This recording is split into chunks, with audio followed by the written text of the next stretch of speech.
치유를 동반하는 전도라는 제목으로 말씀 증거하겠습니다. 이번 주 가장 춥다고 하죠. 어제 수도 얼었어요. 그래가지고 열심히 히터를 틀고 하니까 녹아지더라고요. 몸과 마음 움츠러지기 쉽습니다. 또 저와 여러분이 또 이때 육신의 병, 질병도 걸리기 쉽습니다.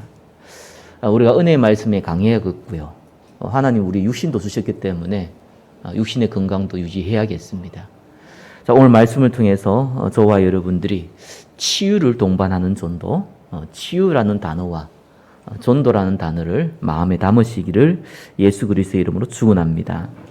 자, 오늘 본문은 예수님이 베드로 장물을 치유하는 장면이 나옵니다. 그러니까 이를 지켜본 사람들이요, 귀신 들린 사람들을 많이 데려왔어요. 그래서 이때 예수님이 말씀으로 귀신을 치유했다라고 나옵니다. 귀신을 치유한 게 아니죠. 귀신을 쫓아냈다라고 나와 있습니다. 그리고 마태는요, 이사야 53장 4절에 그 말씀을 인용하면서 이 말씀이 성취된 것이다 라고 얘기하고 있습니다. 이사야서 53장 4절은 그는 실로 우리의 질고를 지고 우리의 슬픔을 당하였거늘이 나오죠.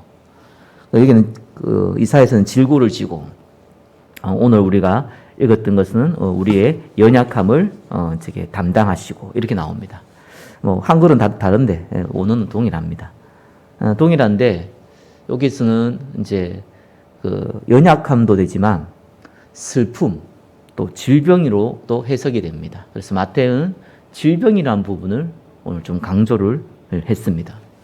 자, 우리가 영적으로 문제가 와서 이제 치유받아야 될 시간도 있지만 많은 사람들이요, 육신의 문제도 오거든요. 육신의 문제는 병원 가면 된다 그러는데 우리가 치유할 수 없는 병들이 많습니다. 그래, 이거는 굉장히 저와 여러분 좀 생각해 봐야 될 거고요. 꼭 우리가 치유받아야지만 응답 받는 건 아닌데 분명한 거는 저와 여러분 통해서 치유의 역사는 일어난다는 사실입니다. 자, 오늘 말씀을 통해서 조금 확인하겠습니다. 자, 예수님이 병든 자를 고칠 때 그냥 병든 자를 고치는데 포커스를 둔 것은 아닙니다. 항상 예수님은 본인을 따라다니는 제자들을 염두에 두고 하셨습니다. 많은 사람들이 지금 예수님 따라다니고 있거든요. 그 중에 12명의 제자를 이제 나중에 세우는데, 그 중에 지금 6명이 지금 따라다니고 있어요. 요한의 형제 야고보, 베드로와 형제 안드레, 또 빌립, 바돌로메, 6명의 제자들이요, 지금 예수님과 함께하고 있는 상황입니다. 자, 이를 염두에 두고 예수님이 병든 자를 치유했습니다. 저와 여러분이 전도자의 마음으로 말씀을 쭉 따라가 보면은요, 이렇게 병든 자들을 가끔씩 만나게 됩니다. 우리가 병든 자 만나려면 병원 가면 많습니다. 그죠? 근데 그렇게 만나는 거하고요, 우리가 말씀 따라가면서 내가 정말 전도자로 쓰임 받아야겠다라고 여러분들이 기도도 하고 이렇게 인도받는 가운데 만나는 병든 자는 죄송한 얘기지만 완전 다릅니다. 우리 시간표가 있어요. 하나님이 만나게 하신 것과 우리가 억지로 만난 건 다르거든요. 이때 저와 여러분들이 치유 사역자의 축복을 누리게 될 것입니다. 자, 오늘 본문을 통해서 저와 여러분들이 하나님이 행하시는 치유 사역에 동참하는 비밀을 누리시기를 예수 그리스도 이름으로 축복합니다. 첫 번째입니다. 말씀 인도 받을 때 만나게 되는 병든 자입니다. 베드로가 사실은 이제 모든 걸 버리고 예수님을 따라가던 시기가 언제냐? 사실 베드로는요, 유월절 행사할 때 세례 요한이 사역하는 베단니에서 예수님을 먼저 만나게 되죠. 베드로의 형제 안드레가 사실은 요한과 같이 원래 세례 요한 따라다니다가 예수님을 따라갑니다. 그리고 이제 안드레 형제 베드로를 예수님께 소개하게 되죠. 그래서 또 예수님은 그때 또 빌립도 만나고 또 나다나엘 바돌로메죠. 만나게 돼서 이렇게 5명을 먼저 베다니에서 만나게 됩니다. 근데 이제 이 유월절 행사가 끝나고 베드로도 갈릴리를 가게 되고 예수님도 또 여러 가지 과정을 통해서 다시 갈릴리로 가게 됩니다. 베드로는 어부죠. 유월절 베다니에서 예수님을 만나서 그를 스승으로 삼았지만 그렇다고 해서 예수님께 올인한 그런 상태는 아닙니다. 이 이제 갈릴리 호숫가죠. 바다라고 그러는데 워낙 커서 바다라고 합니다. 거기에서 예수님이 말씀을 전하다가 베드로의 배를 잠깐 빌립니다. 양쪽이 약간 절벽시로 되어 있고 호수가 되어 있기 때문에 예수님이 배에 약간 올라가 가지고 말씀을 전하면은 뒤에 배경이 약간 절벽이기 때문에 말씀 전하기 쉽습니다. 그래서 베드로의 배를 빌리죠. 빌려서 말씀을 전하고 나서 베드로에게 이 얘기합니다. 깊은 데 가서 그물을 내리라. 이렇게 말씀하시죠. 베드로는 뭐 어부 전문가잖아요.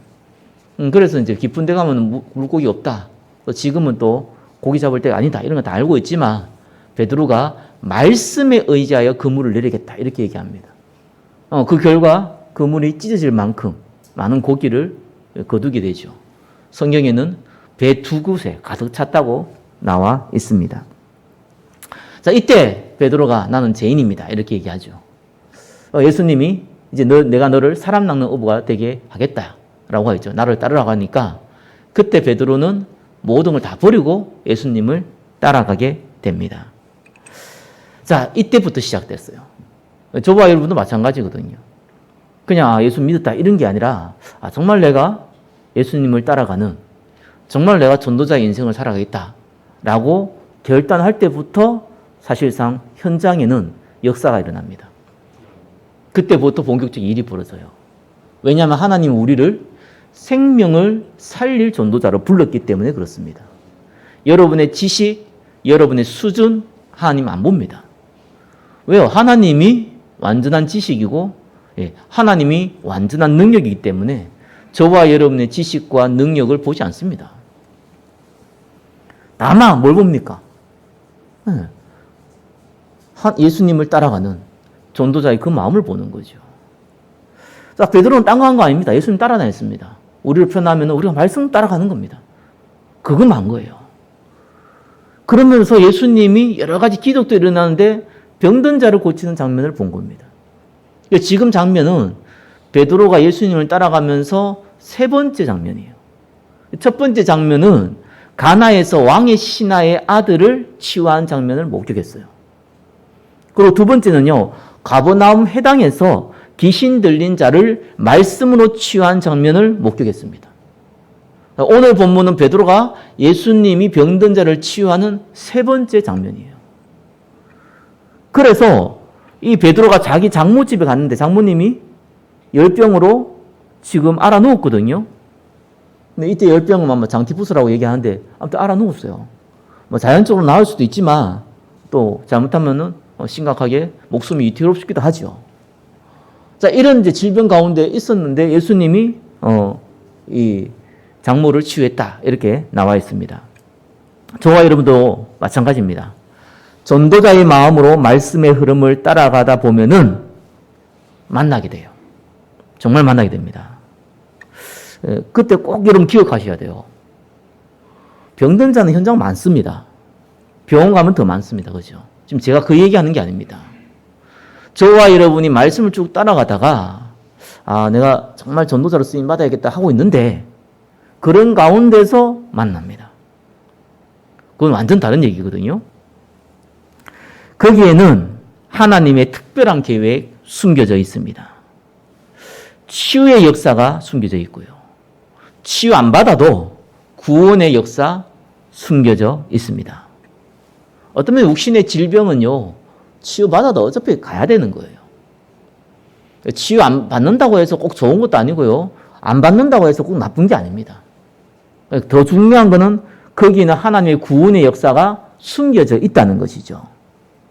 만약 저와 여러분들이요, 병든 자를 한번 만나서 복음 전하면서 한번 치유해 봐야겠다라는 의도를 가지고 만약에 뭐 병원이라든지 이런 데를 찾아가서 전도를 하면 어떤 일이 벌어지겠습니까? 많은 걸 보게 될 겁니다. 근데 치유의 역사는 안 일어날 겁니다. 일어나겠지만 거의 안 일어날 겁니다. 의도적으로 병든 자를 돕기 위해서는요, 시스템을 가지고 전략적으로 접근해야 돼요. 그래서 그걸 선교라고 그러는 거예요. 치유전도가 아니고 좀 치유 선교거든요. 시스템을 가지고 움직여야 됩니다. 그렇지 않고 개인적으로 접근하는 것은 경험 차원에는 좋은데 별 효과는 없습니다. 그리고 사실 잘 왜곡된 거를 볼 수도 있습니다. 그래서 저와 여러분은 그렇게 만나는 게 아닙니다. 전문 사역자라든가 어떤 중요한 시스템을 가지고 움직일 사람이 아니라면은 그렇게 병든 자를 만나는 게 아니고요. 저와 여러분들 일상생활을 하면서 전도자의 가슴을 가지고 인도받고 있는데 우연찮게 연결이 돼요. 세 종류의 사람을 꼭 만나게 되죠. 육신에 병든 자는 주로 뭐 감기 걸렸다 굳이 그런 거 만나가지고 예수 이름을 기도하니 치유받으라 그럴 필요는 없잖아요. 오늘날 시대에 병원 가면 되는 일입니다. 근데 육신의 질병도 불치병 환자 있어요. 암 같은 것도 보통 1기 때나 2기 때 발견하면 쉽게 되는데 3기 넘어가면 어렵다 하더라고요. 그러니까 이렇게 이제 치유가 좀 힘든 상황에 있는 분들, 그죠? 이런 분 만나게 되고요. 또 특이 질환, 질병들 있잖아요. 뭐 많지는 않지만 있습니다. 또 귀신 들려서 생긴 병도 있어요. 질병 가운데 이런 병이 있죠. 예를 들면 뭐 간질 같은 것은 여러분들이 정신병이라고 생각하는데 그건 정신병이 아니고 육신의 병이거든요. 단순하게. 물론 정신병도 육신의 병이긴 한데 굳이 구분한다면은 육신병이거든요. 그래서 성경은 귀신 들려서 간질하는 자가 있다고 나옵니다. 근데 간질하는 사람이 귀신 들린 건 아니거든요. 뇌가 다쳐서 생길 수 있는 충분한 병이거든요. 요즘 간질을 하면 안 되죠. 뇌전증이라는데. 그럴 수 있거든요. 근데 분명한 거는 불치병 환자하고 귀신 들려서 생긴 병 환자가 있습니다. 이런 육신에 병든 자 있고요. 또 정신과 마음에 병든 자 있어요.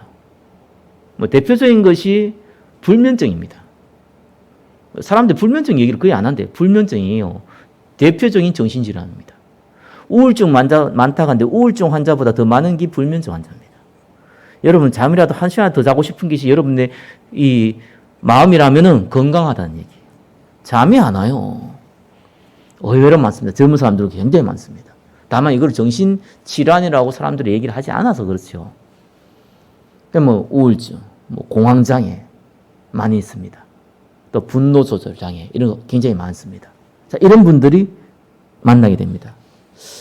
그래서 이 정신 문제는 마음 문제와 비슷하거든요. 마음의 상처나 이런 거하고 연결되어 있어요.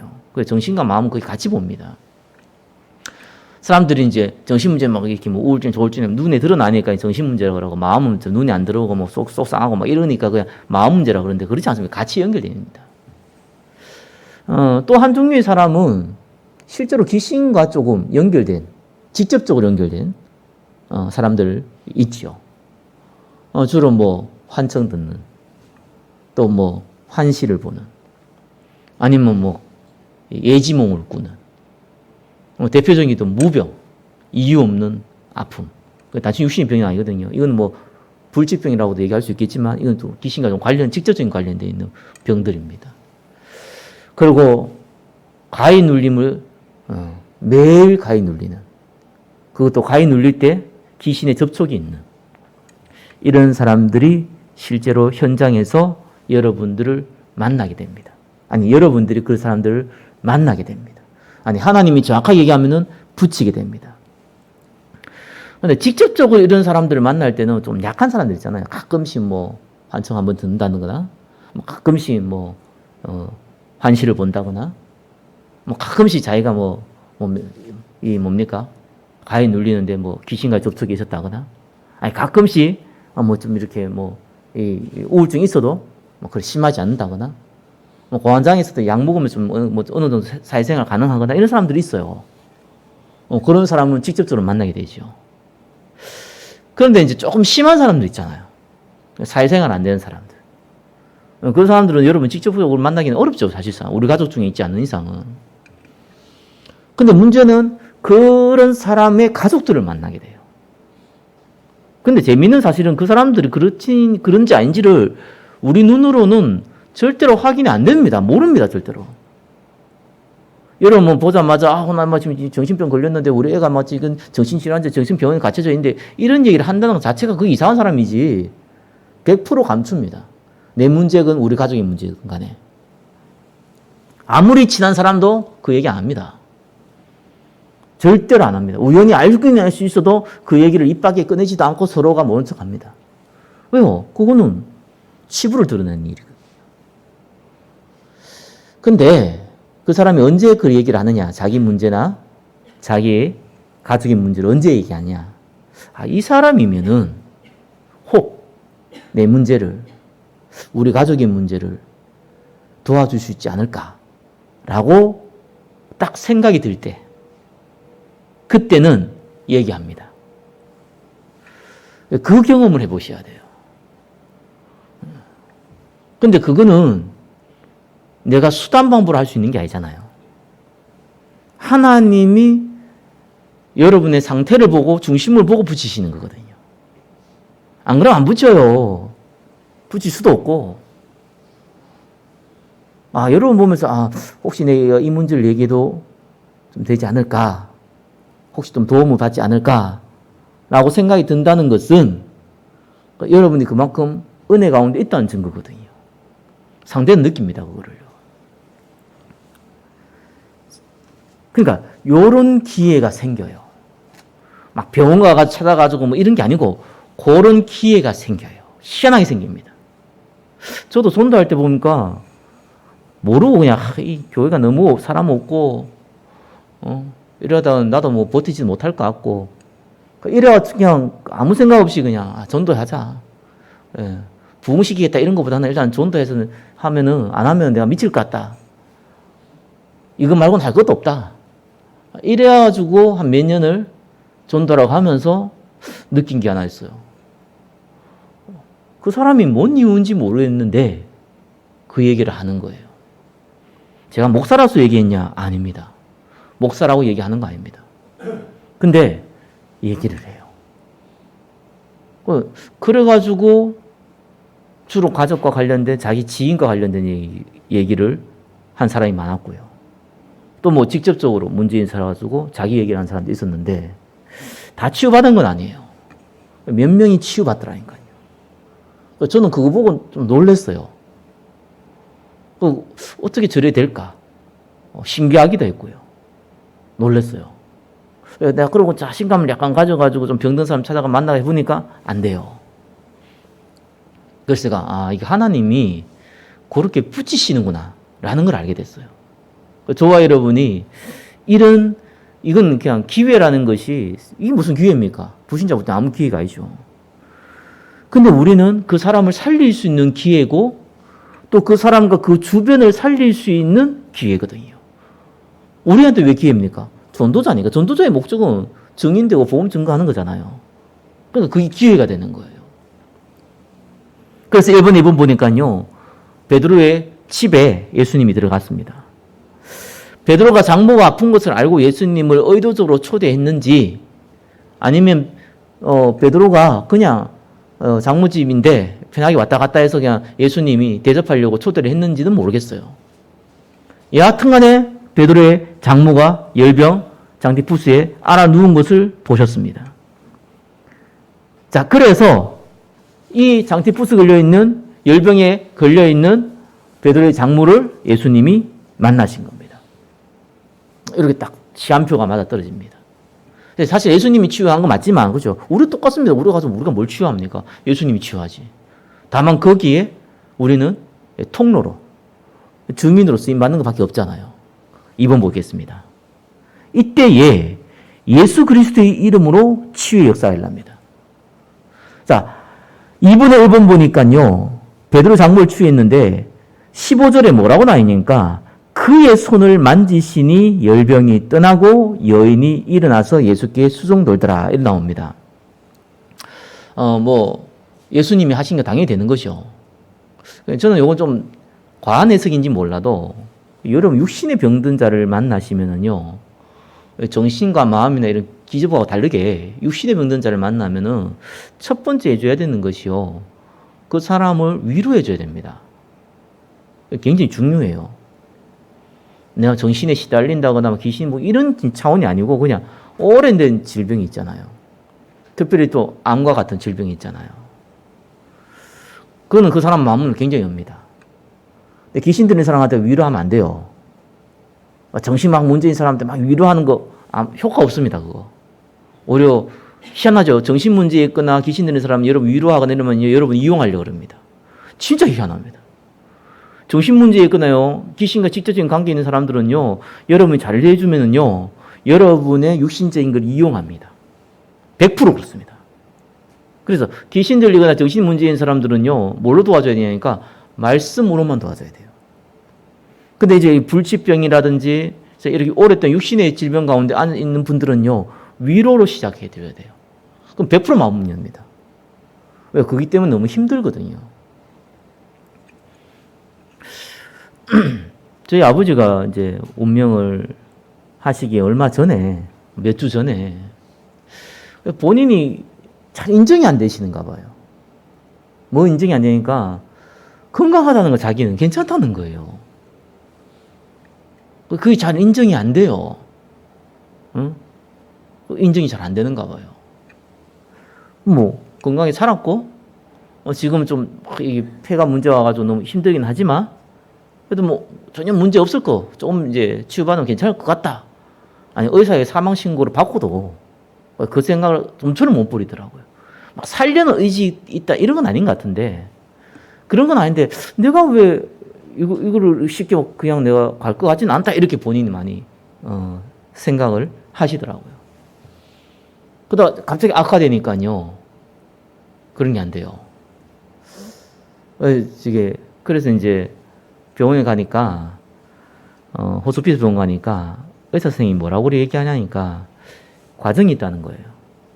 과정이 있는데, 사람이 이제 운명할 때 되면은, 그냥 이제 사고로 하거나, 이래가지고 혼수 상태에 빠지거나, 이렇게 운명하면 또 다른 얘기인데, 이렇게 이제 질병이나 이래가지고 쭉 가실 때는 보면은, 좀 환자들이 너무 어려우니까, 힘드니까, 자꾸 딴 얘기를 하는 거예요.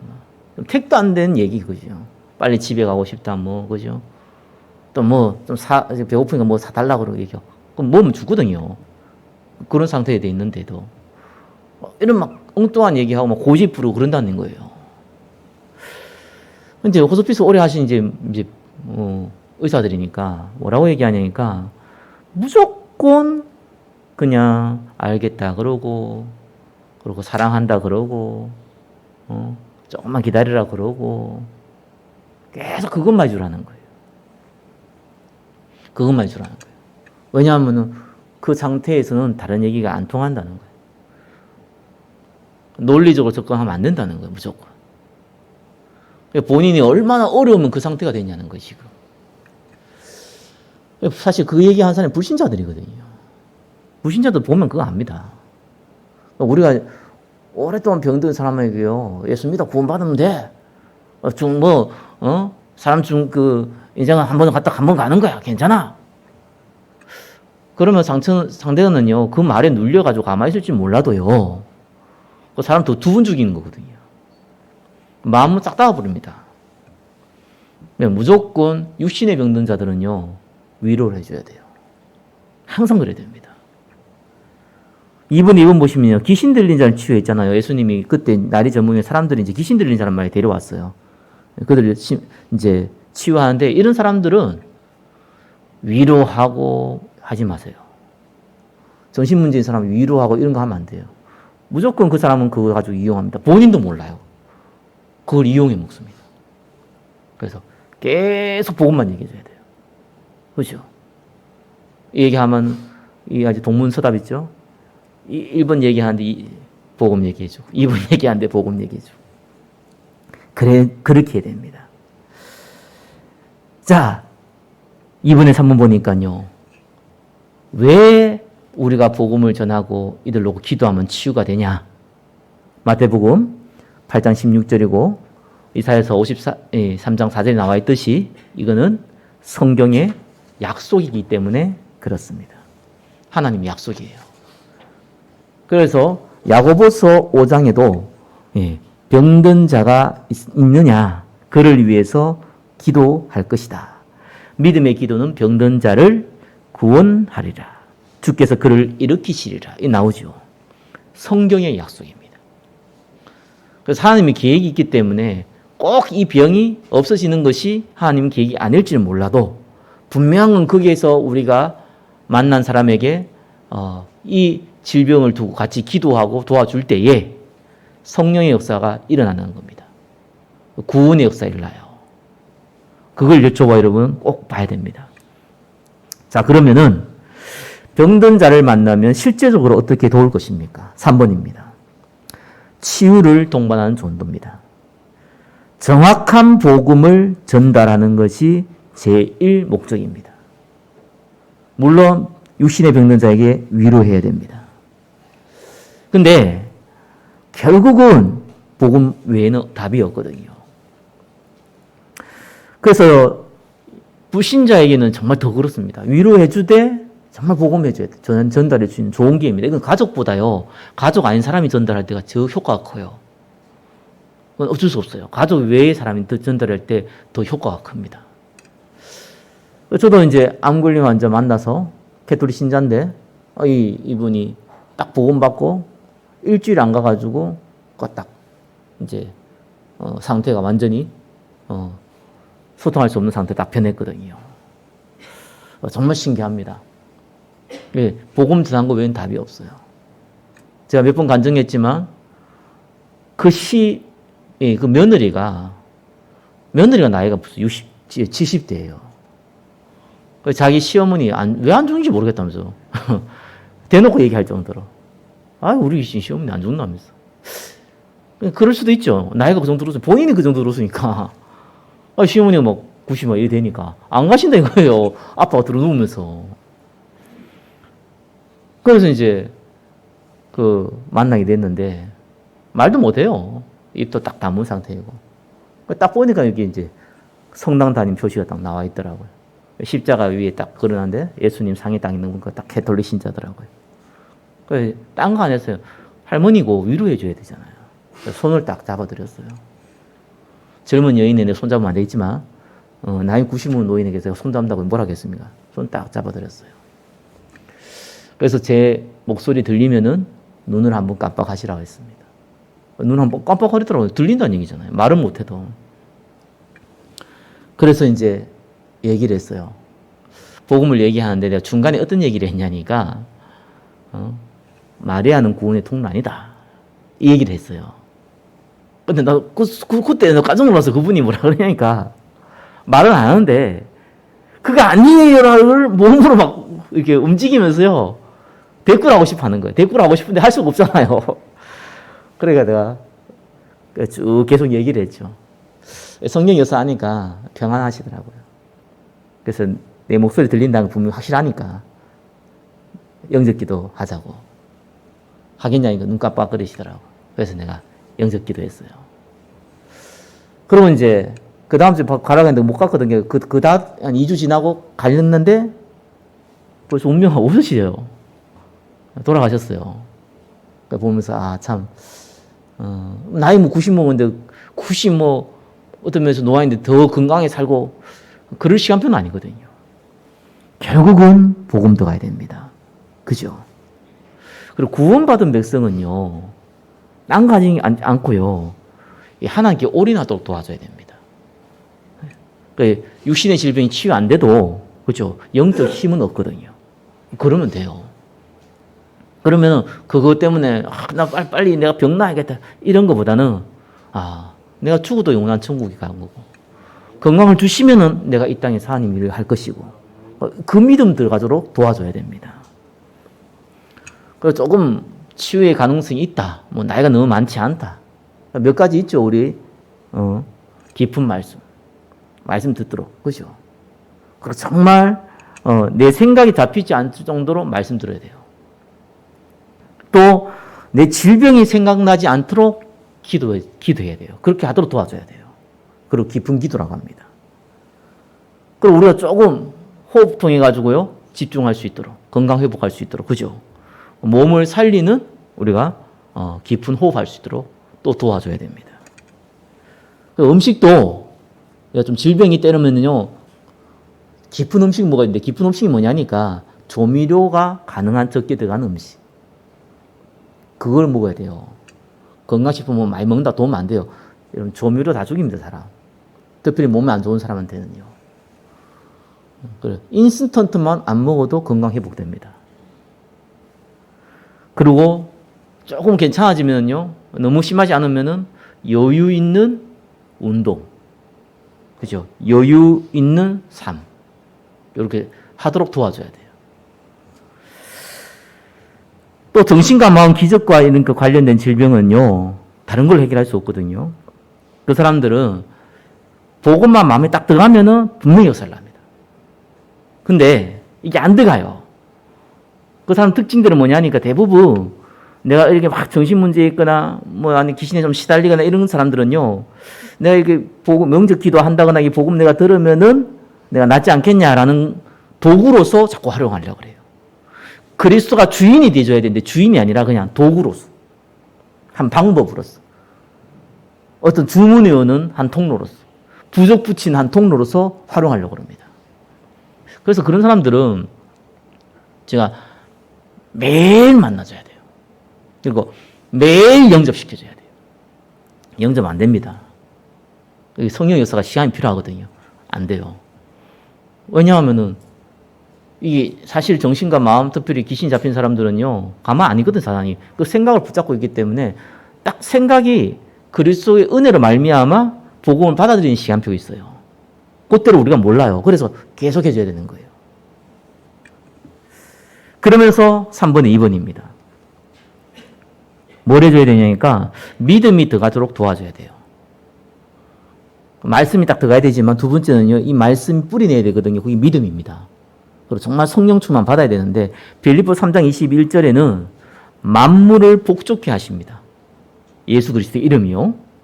정말입니다. 그래서 여러분 예배가 모든 것이라는 얘기를 틀린 얘기가 아닌 것이요. 언약 예배가 모든 것이란 말이 예배를 그냥 우리가 드린다 본다 이런 얘기가 아니에요 지금. 사실상 믿음이 뿌리 내려야 되지만 건강한 저와 여러분도 성령님도 받을 수 있거든요. 그렇다면은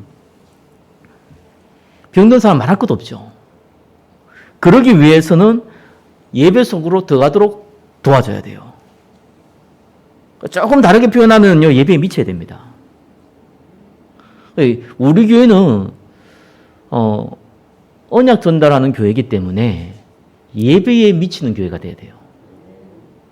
그러면 예배에 미친다는 표현이 조금 강한 표현 같은데 예배에 좀 좋은 표현으로 전문성 가지고 있는 교회가 돼야 돼요.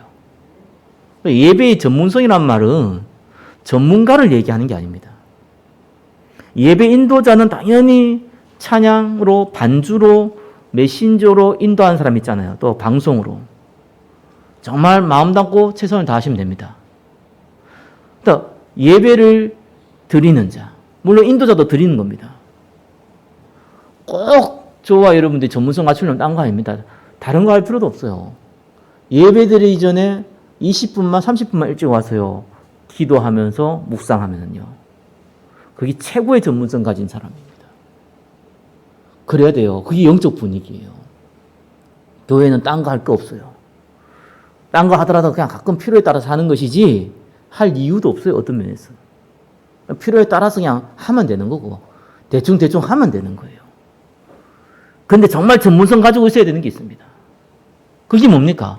예배예요. 그래서 교회는 예배로 시작해서 예배로 끝나는 겁니다. 그 예배의 말씀을 조금 전문화시키기 위해서 훈련도 하는 것밖에 없습니다. 그죠? 그거밖에 없어요. 그러면은 나도 모르게 각인되고요.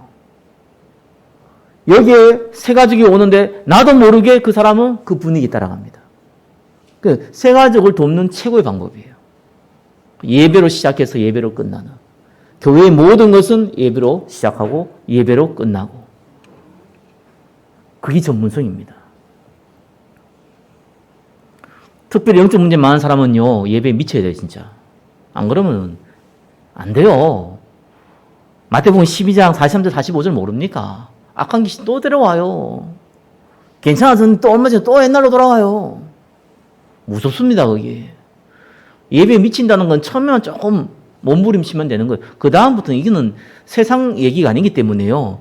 하나님이 인도받는 거기 때문에 하나님이 평안을 줘요. 기쁨을 주고요. 즐거움을 줍니다.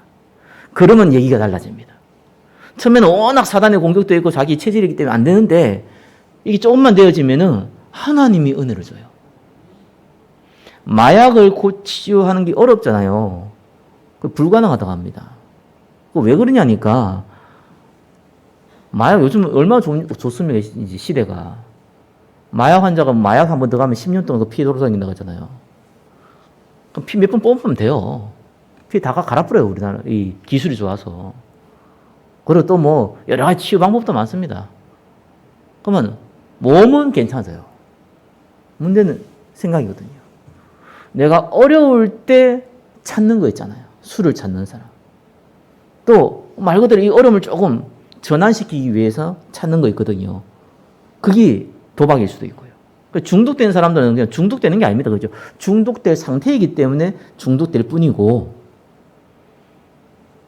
그러니까 마약을 찾는 사람이 있단 말이에요.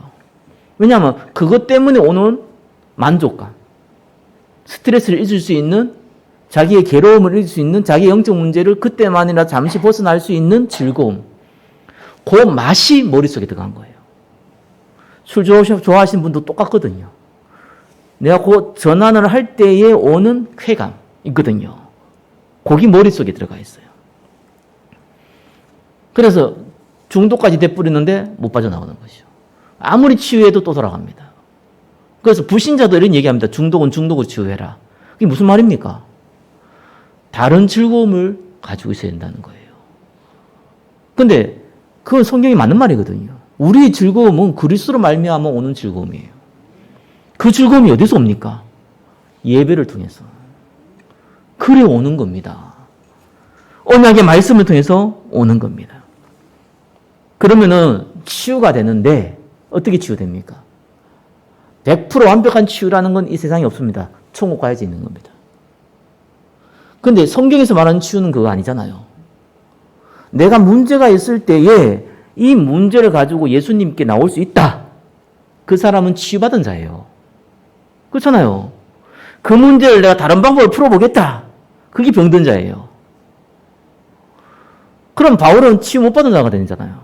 수많은 귀신 들린 자하고 병든 자를 치유했는데 본인은 치유 못 받았다는 얘기가 돼요. 아닙니다. 최고로 치유받은 자입니다. 이유를 알았거든요. 내 지금 문제가 해결 안 되는 이유를 알았어요. 그것이 복음 증거에 도움이 된다는 것을 본인이 말씀을 통해서 확인하게 됐어요. 그러니까 본인은 그게 치유입니다. 우리의 문제 사건들을 가지고 예수님께 나올 수 있다면은 그 사람은 치유받은 자예요. 그러면 하나님이 증거를 주는데 그 문제가 안 됩니다. 제가 여러분한테 몇 번 얘기했는데 저 영적 문제 있었거든요. 심했어요. 도저히 난 이해가 안 가가지고 왜 내한테 이런 문제가 있을까? 정신 문제인데 이해가 안 돼요. 21살 때 딱 드러났는데요. 이래 해도 안 되고 저래 해도 안 되고 그렇게 수련회 따라다니고 일주일 내내 교회에서 살고 그러다 뭐 선교단체 가고 미친 듯이 돌아다니도요. 그때 잠시는 되는데 뭔가 안 돼요. 지나오고 알았어요. 해결하는 통로로 삼았습니다. 안 됩니다. 어느 날 그리스도를 주인으로 딱 삼으니까요. 저 개인적으로는 치유받았다고 하지만 100% 없으신 거 알거든요. 나도 힘들 때 또 그 문제 또 와요. 내한테. 근데 저한테 증거인 게 뭐냐니까 그거 문제가 안 돼요. 왜요? 내가 하나님께 기도한 사인이다. 문제가 안 돼요. 몸이 질병이 있어가지고 아프면은요, 조금 무리하면요, 아파요, 다리가. 굉장히 아파요. 못 걸을 정도로 아파요. 그때 내가 그게 힘들었거든요. 물론 약을 평생 먹지 마. 힘들어요. 근데 생각 완전 바뀌어버렸어요. 아이고야, 하나님이 싫어하는 시간표다. 만사 딱 제쳐놓고 쉽니다. 바뀌어요. 하나님 계획을 아니까.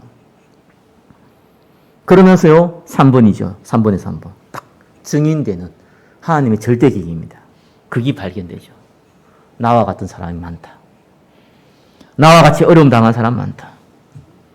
내가 이 복음 누리고 있고 하나님 능력을 체험하게 됐고, 그죠? 이것 때문에 다른 사람에게 증인으로 설 수 있다. 병든 자 한 명 살아나면요, 이 응답을 다른 사람에게 전달합니다. 그렇습니다. 여러분도 마찬가지고요. 이 응답을 다른 사람에게 전달하게 돼요. 그걸 보고 우리는 증인이라고 합니다.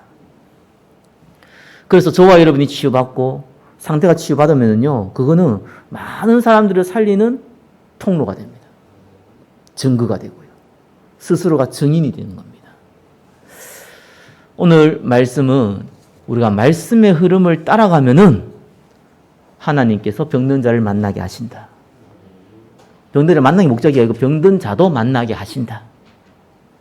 그때는 하나님이 그 사람을 살리고 주변을 살릴 수 있는 기회를 주신 것이다.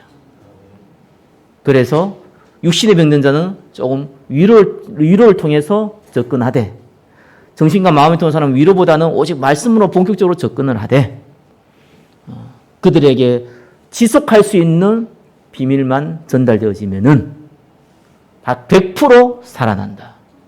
그래서 저와 여러분이 오늘 받아야 될 언약의 말씀입니다. 기도하겠습니다. 하나님 감사합니다. 우리를 치유하시고 또 병든 자를 치유할 수 있는 축복을 주심을 감사드립니다. 증인되는 은혜를 베풀어 주시고 또 병든 자를 치유함으로 그 사람이 증인으로 설 수 있도록 축복하여 주옵소서. 예수 그리스도 이름으로 기도드립니다.